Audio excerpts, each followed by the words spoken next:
Mir Božji, Hristos se rodi. Srećan Božić, dragi moji prijatelji, i dobro mi došli.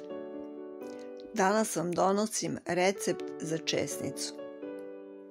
Ja je pripremam na sljedeći način.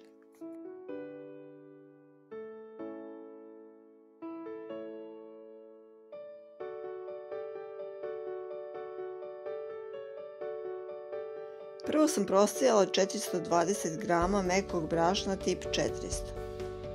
Da bi aktivirala suvi kvasac, u 2 dl mlakog mlijeka dodat ću 10 g šećera i jednu punu supenu kašiku brašna i dodat ću jednu kesicu suvog kvasca.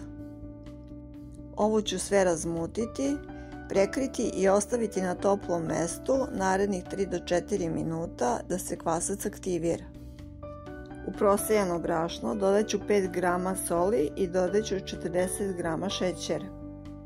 Sve ću malo promešati i zatim ću dodati jedno cijelo jaje i 80 g otopljenog putera.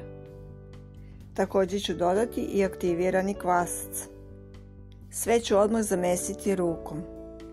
U posudi ću testo mesiti dok ne počne da se odvaja od moje ruke. Zatim ću testo prebaciti na radnu površinu, malo ću je površnjaviti i nastaviti da mesim narednih 10 minuta. Testo je potrebno dobro umesiti.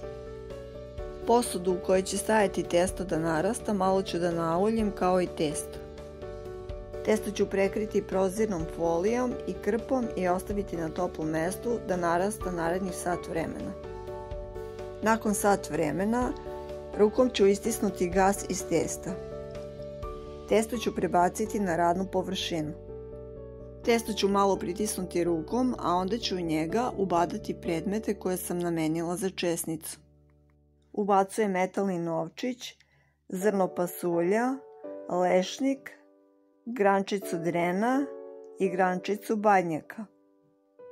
Testo ću preklopiti i ponovo malo premesiti.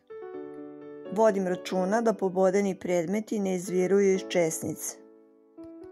Testo ću prebaciti u posudu za pečenje u kojoj sam prethodno stavila papir za pečenje.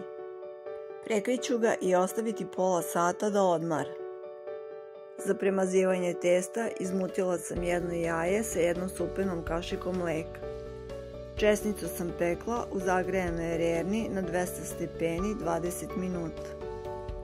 Dok se česnica peče, napravit ću slani preliv koji ću koristiti za ukrašavanje česnice.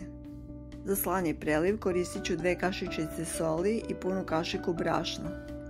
Dodat ću i oko 4 supene kašike hladne vode. Sve ću izmešati i ovim ću ukrašavati ispečenu česnicu. Kada završim sa ukrašavanjem česnice, vratit ću je u rernu na 150 stepeni još nekih 6 minuta da se ukrasi za peku.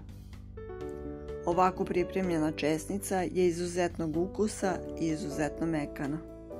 Želim vam prijatno i još jednom srećan vam Božić. Hvala vam što nas pratite i sve vas puno pozdravljam do sljedećeg videa.